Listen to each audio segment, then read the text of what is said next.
আরে হারান দাদু যে, কি ব্যাপার আজকে এত সকাল সকাল খুব খুশি খুশি লাগছে? আর বলো না পল্টু,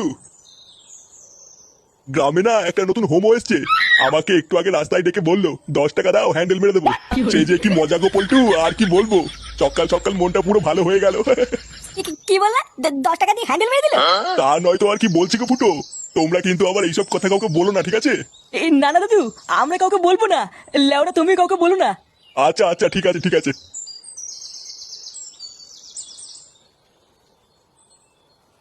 বাড়া কি বলে গেল? গ্রামে একটা নতুন হোমো এসছে, 10 টাকা দিয়ে হ্যান্ডেল মেরে দিল। পল্টুদা, এটা ফুটো শালার কাজ না তো? আমারও তো বাড়া তাই মনে হচ্ছে রে। ভাগ্যিস হারান দাদু জানে না ওটা ফুটো শালা, না হলে তো গ্রামে ফুটো সম্মানীটা আগনি পড়ে যেত রে। বাড়া, চুদির ভাই তলে তলে এই ব্যবসা করছে। ফুটো, তুই কোনো চিন্তা করিস না। তোর শালাকে এই গ্রামে কেউ চেনে না, কোনো সমস্যা হবে না। হ্যাঁ, তুই কোনো চিন্তা করিস না। চল মদনের দোকান থেকে চা খেয়ে আসি।